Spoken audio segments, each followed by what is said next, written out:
ഇതിനു മുമ്പ് ഇങ്ങനെ ഒരു റെയ്ഡ് ഇവിടെ നടന്നിട്ടുണ്ടോ? ഇല്ല സർ. പിന്നെ ഇങ്ങനെ പറയില്ല എന്ന് നമുക്ക് എങ്ങനെ അറിയാം? ഇതൊക്കെ ഞാൻ ആകെ സിനിമയിലേ കണ്ടിട്ടുള്ളൂ. അതുകൊണ്ട് ശരിക്കും എങ്ങനെയാണെന്ന് എനിക്കും അറിയില്ല. ഏതായാലും കുറച്ച് സമയം കഴിഞ്ഞ് ഞാൻ എല്ലാവരെയും വിളിച്ചു നോക്കാം.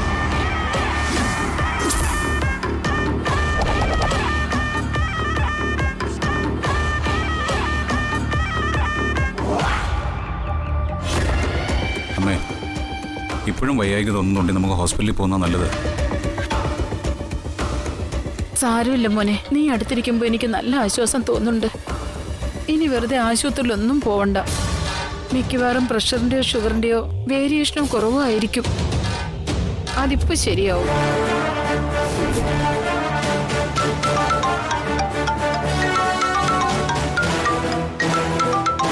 രാഹുൽ വിളിക്കുന്നുണ്ടല്ലോ. ഫോൺ എടുക്ക്. നാത്തോൻ എങ്ങനെയുണ്ടെന്ന് അറിയാൻ വിളിക്കുന്നതായിരിക്കും. ഹലോ ഹലോ, എവിടെയാ? പോലീസ് സ്റ്റേഷനിലാണോ? അല്ല, ഞാൻ വീട്ടിലാ. ഞാൻ രാഹുലിനോട് പറഞ്ഞിട്ടല്ലേ വന്നത്. അതെ, പക്ഷേ ഇവിടെ വന്നവർ പറഞ്ഞു മഹിയേട്ടൻ പോലീസ് അറസ്റ്റ് ചെയ്തു, അവരുടെ കസ്റ്റഡിയിൽ ആണെന്നും എന്നൊക്കെ അവർ പറഞ്ഞു. പോലീസോ? അവരെന്തിനാ അവിടെ വന്നത്? അവര് റെയ്ഡിന് വന്നതാ. ഇൻകം ടാക്സും പോലീസൊക്കെ ഉണ്ടായിരുന്നു. അവരിവിടെ കള്ളക്കടത്ത് സ്വർണ്ണമൊക്കെ ഉണ്ടെന്നൊക്കെ പറഞ്ഞ് ഇവിടെയുള്ള സ്റ്റോക്ക് മൊത്തം എടുത്തോണ്ടാ പോയത്.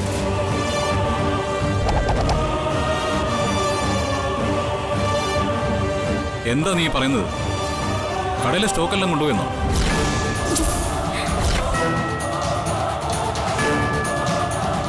അത് ഏട്ടാ. ശരി, ഞാൻ ഉടനെ അങ്ങോട്ട് വരാം. പെട്ടെന്ന് വാ.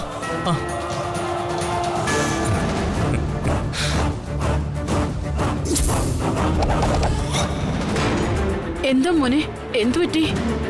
കടയിൽ റെയ്ഡ് നടന്നു. അവര് നമ്മുടെ സ്വർണ്ണമൊക്കെ കൊണ്ടുപോയിന്ന്.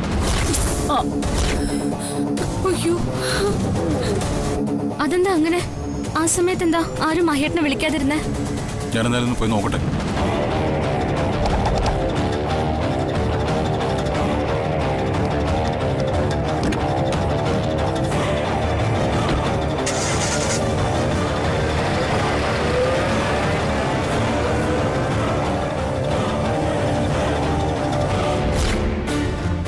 അതെന്താ പെട്ടെന്നൊരു റെയ്ഡ്? നമ്മുടെ കടയിൽ അങ്ങനെയൊന്നും വരാൻ സാധ്യതയില്ലല്ലോ. ശരിയാ. എന്നാലും അത് എന്തായിരിക്കും നാത്തോനെ അങ്ങനെ സംഭവിച്ചേ? അത് നമുക്കറിയില്ലല്ലോ. മഹി പോയിട്ട് വിളിക്കട്ടെ, അപ്പൊ അറിയാം. അതങ്ങനെ പ്രശ്നമുള്ള കാര്യമൊന്നും ആവില്ല. അവര് അതൊക്കെ ഉടനെ തന്നെ തിരിച്ചു കൊടുക്കും. ചെറിയൊരു തളർച്ച പോലെ വന്നു.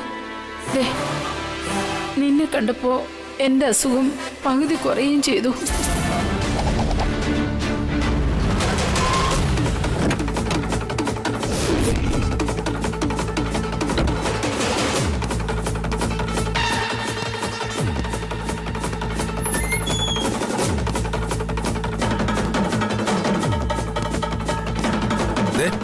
മൈസാർ വന്നല്ലോ.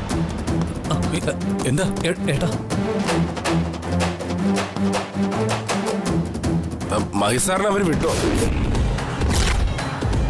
അതിന് എന്നെ ആരും അറസ്റ്റ് ചെയ്തില്ല. എന്താ ഇവിടെ ശരിക്കും സംഭവിച്ചത്? അത് സാർ,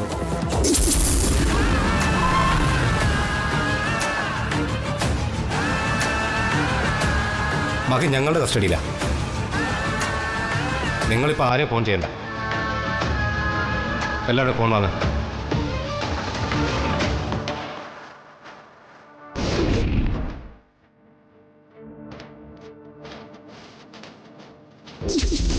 ഇങ്ങനെയൊന്നും സംഭവിക്കാൻ ഒരു സാധ്യതയുമില്ല. ഞാൻ സെയിൽ ടാക്സ് ഓഫീസിൽ നിന്ന് വിളിച്ചു നോക്കട്ടെ.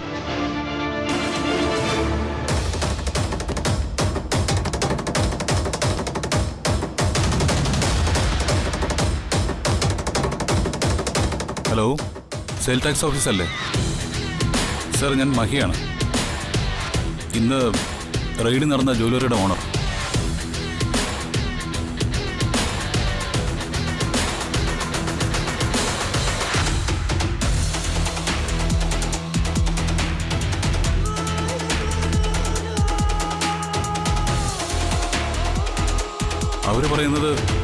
നിങ്ങൾ പറയുന്ന രീതിയിൽ ഒരു റെയ്ഡും നടന്നിട്ടില്ല എന്നാ. അയ്യോ, അപ്പൊ ഇവിടുന്ന് ഗോൾഡൊക്കെ എടുത്തോണ്ട് പോയത് ആരാ? അതാരും നമ്മളെ പറ്റിച്ചതാ. വേഷം കെട്ടി വന്ന് ചതിച്ച് നമ്മുടെ സ്വർണം മുഴുവൻ കൊണ്ടുപോയതാ. ഈശ്വര, മഹിയേട്ടൻ ഇവിടെ ഉണ്ടായിരുന്നെങ്കിൽ ഇതൊന്നും സംഭവിക്കില്ലായിരുന്നു. എല്ലാം എന്റെ തെറ്റാ. എനിക്കിങ്ങനെ സംഭവങ്ങൾ കണ്ടൊന്നും പരിചയമില്ലല്ലോ. നോക്ക്, എത്ര കോടി രൂപയുടെ സ്വർണം അവർ കൊണ്ടുപോയത്. ഇനി നമ്മൾ എന്ത് ചെയ്യും? എനിക്ക് ആലോചിച്ചിട്ടും ഒരെത്തും പിടിയും കിട്ടുന്നില്ല. എന്റെ ദേഹം തളരുന്നത് പോലെ.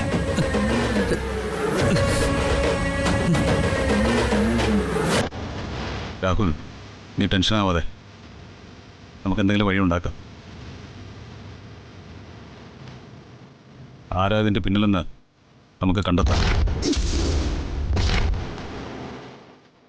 ഞാനെന്തായാലും ഒന്ന് അന്വേഷിക്കട്ടെ. എവിടെ പോയി അന്വേഷിക്കും? അവരാരാണെന്ന് എങ്ങനെ കണ്ടെത്തും? ഇവിടെ ഇരുന്ന് സ്വർണമെല്ലാം തിരികെ കിട്ടും. അതെല്ലാം സത്യമുള്ളതാ. ഞാൻ കഷ്ടപ്പെട്ട് സമ്പാദിച്ചതാ. കള്ളസ്വർണമോ ടാക്സ് വെട്ടിച്ചതോ ഒന്നുമല്ല.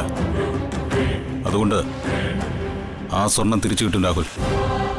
ഇതിന് പിന്നിൽ കളിച്ചവരെല്ലാം നിയമത്തിന് മുന്നിൽ കൊണ്ടുവരികയും ചെയ്യും. ആ, അതെ, അത് വേണം. അവരെ കണ്ടുപിടിക്കണം.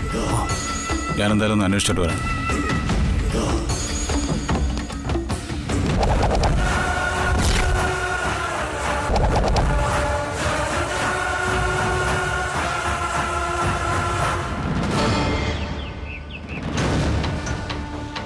പട്ടാപ്പകൽ ജ്വല്ലറിയിൽ മോഷണം.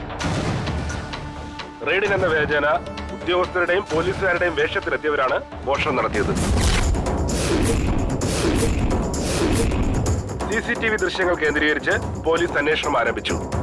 അയ്യോ, അപ്പൊ നമ്മുടെ കടയിലെ സ്വർണ്ണം എല്ലാം പോയോ? അയ്യോ, ഇത് ഇത്രയും വലിയ സീരിയസ് സംഭവമാണെന്ന് ഞാൻ അറിഞ്ഞില്ല.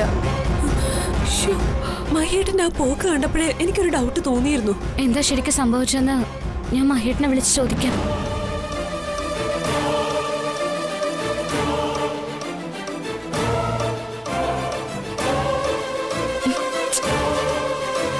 എന്താ ഗംഗ, നീ വിളിച്ചിട്ട് മഹേട്ട ഫോൺ എടുത്തില്ലേ? മഹി ടെൻഷനിലായിരിക്കും, അല്ലെങ്കിൽ എന്തെങ്കിലും തിരക്കിലായിരിക്കും. ഇപ്പൊ വിളിച്ച് ശല്യം ചെയ്യാതിരിക്കുന്ന നല്ലത്. രാഹുലേട്ടൻ കടയിലുണ്ടല്ലോ. എന്താ സംഭവിച്ചെന്ന് രാഹുലേട്ടനെ വിളിച്ച് ചോദിക്കാം. രാഹുലേട്ടനെ ഞാൻ വിളിച്ചിരുന്നു, കോൾ എടുക്കുന്നില്ല. അത് നിന്നോടുള്ള ദേഷ്യം കാരണം രാഹുൽ എടുക്കാത്തതാവും. ഗംഗേച്ചി ഒന്ന് വിളിച്ചു നോക്ക്.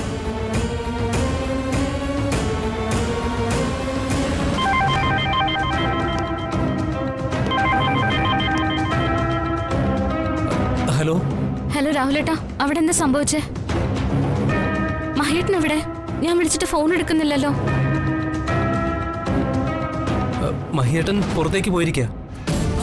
പിന്നെ ഇവിടെ സംഭവിച്ചൊക്കെ ഗംഗ അറിഞ്ഞില്ലേ? ടിവിയിൽ ന്യൂസ് കണ്ടു. അവർ റെയ്ഡിന് വന്ന സമയത്ത് രാഹുലേട്ടൻ എന്താ മഹേട്ടനെ വിളിക്കാതിരുന്നേ? അത് അവരാരെയും ഫോൺ ചെയ്യരുതെന്നും പറഞ്ഞ് ഫോൺ വാങ്ങി വെച്ചു. അതാ എനിക്ക് മഹിയേട്ടനെ അറിയിക്കാൻ പറ്റാതെ പോയത്. പിന്നെ നമ്മുടെ കടയിൽ കള്ളക്കടത്ത് സ്വർണ്ണമൊന്നും ഇല്ലല്ലോ, അതുകൊണ്ട് പേടിക്കേണ്ട കാര്യവും ഇല്ല. എനിക്ക് അതായിരുന്നു ധൈര്യം. എന്നാലും ഇങ്ങനൊരു തട്ടിപ്പ് എങ്ങനെ സംഭവിച്ചു? എനിക്കൊന്നും അറിയില്ല. എനിക്ക് ആലോചിച്ചിട്ട് ആകെ ടെൻഷൻ ആവുക. രാഹുലേട്ടൻ മഹേട്ടനെ ഒന്ന് ശ്രദ്ധിക്കണം. ശരി. Hello hello hello രാഹുലേട്ടൻ.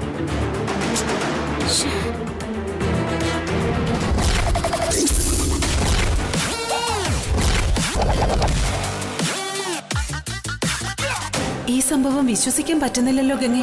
ചേച്ചി പറഞ്ഞ സത്യ, എനിക്കും അങ്ങനെ തന്നെയാ തോന്നുന്നത്. ഇതിന്റെ പിന്നിൽ എന്തോ ഉണ്ടെന്നാ എനിക്ക് തോന്നുന്നേ. അല്ലെങ്കിൽ ജുവലറിയിൽ റെയ്ഡ് നടക്കുന്ന സമയം തന്നെ എങ്ങനെയാ മഹിയേട്ടന്റെ അമ്മയ്ക്ക് സുഖമില്ലാതെ വന്നേ? അത് മനഃപൂർവ്വം മഹിയേട്ടന്റെ ശ്രദ്ധ ജുവലറിയിൽ നിന്നും മാറ്റാനാവോന്ന് ഉറപ്പാ. അതെ, മഹിയേട്ടൻ ഇവിടെ എത്തി അധികം കഴിയാതെ തന്നെ ആന്റിയുടെ അസുഖം മാറി. അതാ ഞാൻ പറഞ്ഞത്, ഇത് ദേവയാനിയും രാഹുലും തമ്മിലുള്ള ഒത്തുകളിയാ. പക്ഷേ യാതൊരു തെളിവില്ലാതെ നമ്മളിതെങ്ങനെ മഹേട്ടനെ അറിയിക്കും ചേച്ചി? തെറ്റ് ചെയ്തത് അവരാണെങ്കിൽ അവരുടെ പ്രവൃത്തിയിൽ നിന്ന് തന്നെ നമുക്കത് തെളിയിക്കാനുള്ള എന്തെങ്കിലും തെളിവ് കിട്ടാതിരിക്കില്ല. നീ ദേവയെ, അനിയൻ രാഹുലിനെയും നിരീക്ഷിക്കണം. ഉറപ്പായും അവർക്കിതിൽ പങ്കുണ്ടാവും. ശരി ചേച്ചി. രാഹുലേട്ടന്റെ ജ്വല്ലറിയിലേക്കുള്ള പോക്ക് പോലും ഇതിനായിരുന്നു എന്നാ ഇപ്പൊ എന്റെ സംശയം. അങ്ങനെ ആകാനാണ് സാധ്യത. അമ്മയും മോനും പഠിച്ച കള്ളന്മാരാ.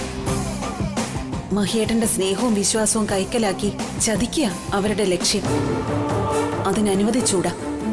അതെ, മഹേട്ടൻ ആകെ തളർന്ന മട്ട. എത്രയോ വർഷത്തെ മഹേട്ടന്റെ അധ്വാനാണ് ജ്വല്ലറി. നീ വിഷമിക്കാതെ. എന്തിനും നിനക്കൊപ്പം ഞാനുണ്ടാവും. ശരി ചേച്ചി, മഹേട്ടന് വേണ്ടി നമ്മളിത് കണ്ടെത്തും.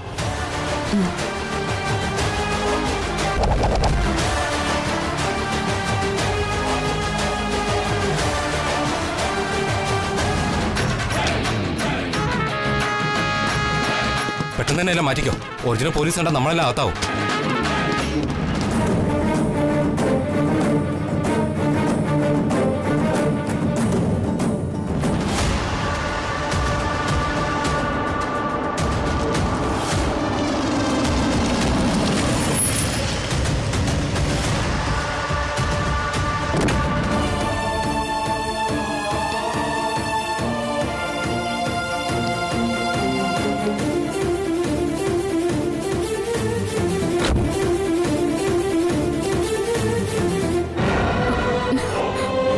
മഹേട്ടാ, മഹേട്ടാ. മോനെ, എന്താ പറ്റിയത്?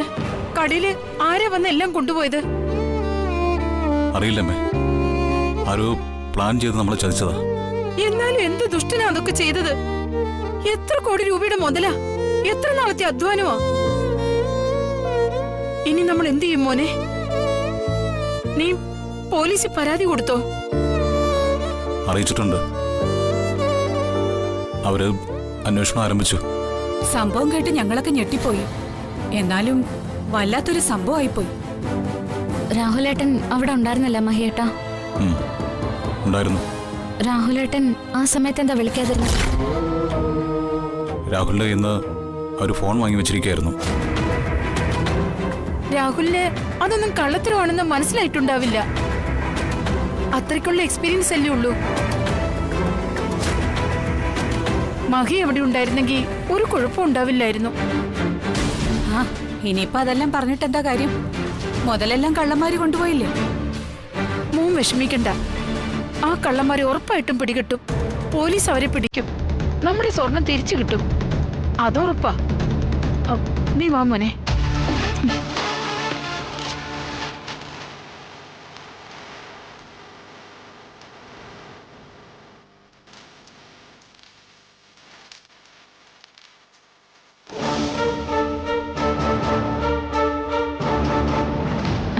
ഓവറായിട്ട് ആശ്വസിപ്പിക്കുന്നുണ്ട്.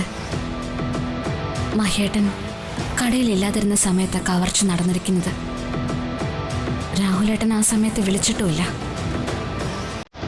മഹേട്ടനെ മാറ്റാൻ ആൻറ്റി മനഃപൂർവ്വം അസുഖം അഭിനയിച്ചതാവാൻ സാധ്യതയുണ്ട്.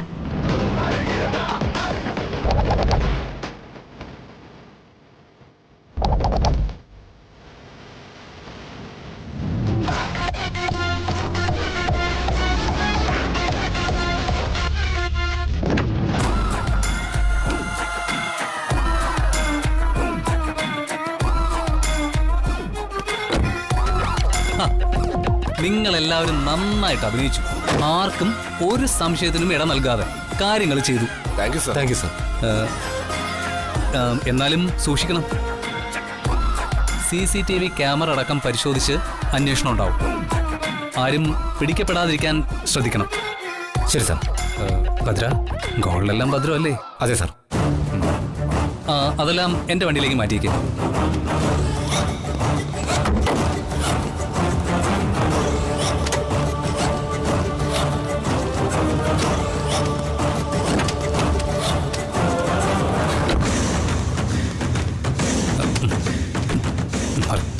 ഭദ്ര, നന്ദി.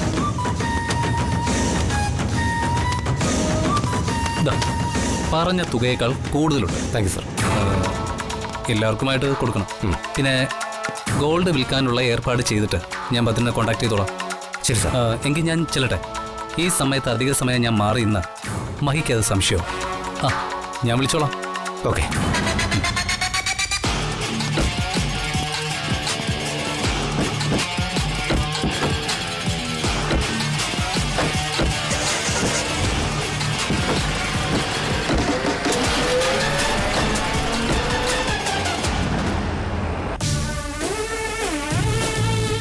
അമ്മയൊന്ന് വിളിക്കാം.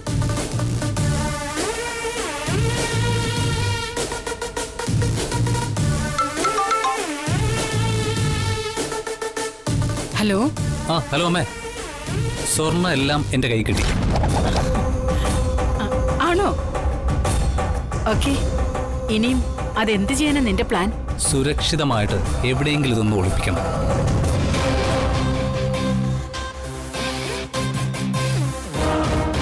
സഹായത്തിന് വന്നവരെയെല്ലാം സെറ്റിൽ ചെയ്തോ? ചെയ്തു. ഞാൻ അവർക്കെല്ലാം പറഞ്ഞതിൽ കൂടുതൽ പണം നൽകിയാ അയച്ചത്. അവരെ വിശ്വസിക്കാലോ അല്ലേ? എല്ലാവരും വിശ്വസിക്കാവുന്നവരാ. കുഴപ്പമൊന്നും ഉണ്ടാവില്ലെന്ന് പ്രതീക്ഷിക്കാം. അല്ലെങ്കിൽ തന്നെ നമുക്ക് വേണ്ടതെല്ലാം കിട്ടിക്കഴിഞ്ഞല്ലോ. ഇനിയിപ്പോ എന്ത് പേടിക്കാനാ അമ്മേ? അങ്ങനെ കരുതരുത്. എല്ലാം സേഫ് ആണെന്ന് നമ്മൾ വിചാരിക്കുന്നിടത്താണ് പ്രശ്നങ്ങൾ തുടങ്ങുന്നത്. ശ്രദ്ധിക്കണം. ശരിയമ്മേ.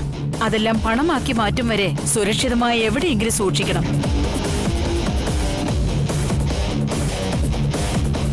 എന്തിന്റെ കാര്യമാണ് ഫോണിൽ സംസാരിക്കുന്നത്? സ്വർണത്തിന്റെ കാര്യമാണോ? അപ്പോ എന്റെ സംശയം ശരിയാണോ? കൂടുതൽ എന്തെങ്കിലും പറഞ്ഞിരുന്നെങ്കിൽ അത് ഉറപ്പിക്കാമായിരുന്നു.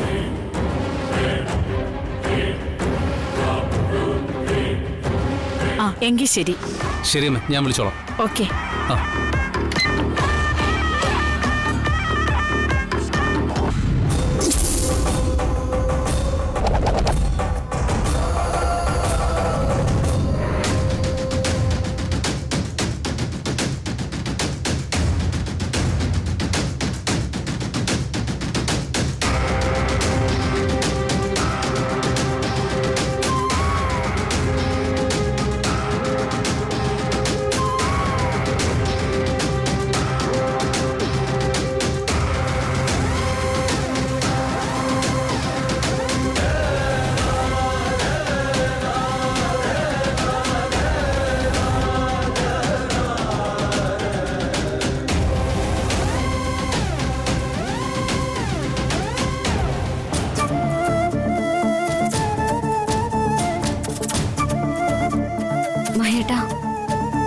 മഹേട്ടൻ ഇങ്ങനെ വിഷമിക്കാതെ.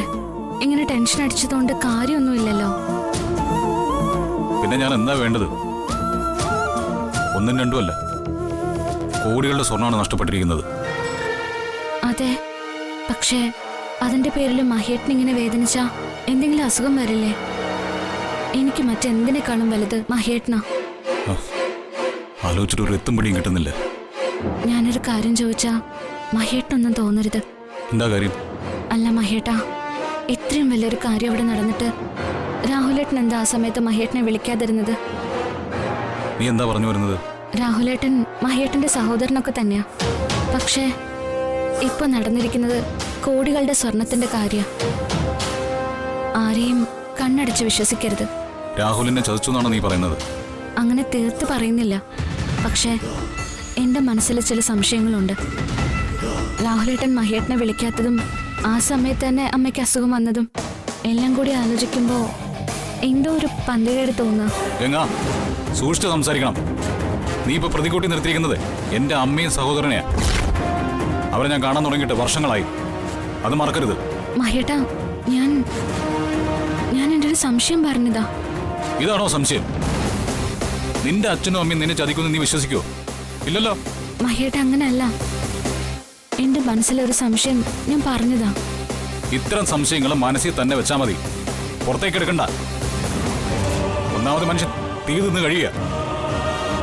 അപ്പൊ ഒന്ന് ആശ്വസിപ്പിക്കുന്നതിന് പകരം കുടുംബം കലക്കാൻ നോക്കുന്നു. അയ്യോ മഹേട്ടാ, ഞാൻ അങ്ങനെയൊന്നും കരുതി പറഞ്ഞതല്ല. നീ എന്താ ഉദ്ദേശിച്ചെന്ന് എനിക്ക് മനസ്സിലായി. ദൈവത്തെ ഓർത്ത് എന്നെ ഉപദ്രവിക്കാതെ ഒന്ന് പോയി തരാമോ?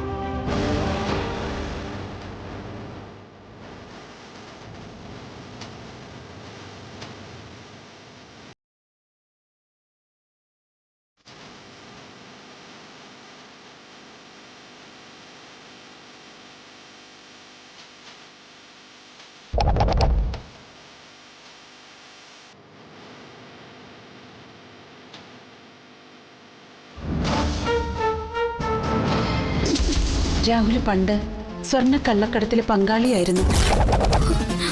ഒടുവിൽ മഹിയേട്ടൻ വളരെ കഷ്ടപ്പെട്ട അവനെ അതിൽ നിന്ന് പിന്മാറ്റിയത്. ക്ഷേത്രത്തിലേക്കൊന്ന് പോകണം. സംഭവിച്ചു പോയ പല തെറ്റുകൾക്കും മാപ്പ് പറഞ്ഞൊന്ന് പ്രാർത്ഥിക്കണം. ഞാൻ പറഞ്ഞത് മറക്കണ്ട. എന്തെങ്കിലും വേണമെങ്കിൽ വിളിച്ച് പറഞ്ഞാൽ മതി, ഞാൻ വാങ്ങിയിട്ട് വരാട്ടോ. ചെറിയൊരു തളർച്ച പോലെ വന്നു. ദേ, നിന്നെ കണ്ടപ്പോ എന്റെ അസുഖം പകുതി കുറയുകയും ചെയ്തു. രാഹുലേട്ടന്റെ ഈ പെരുമാറ്റവും അമ്മയുടെ അസുഖവും എല്ലാം തമ്മിൽ എന്തൊക്കെയോ ബന്ധമുണ്ട്. അതെന്താണ്?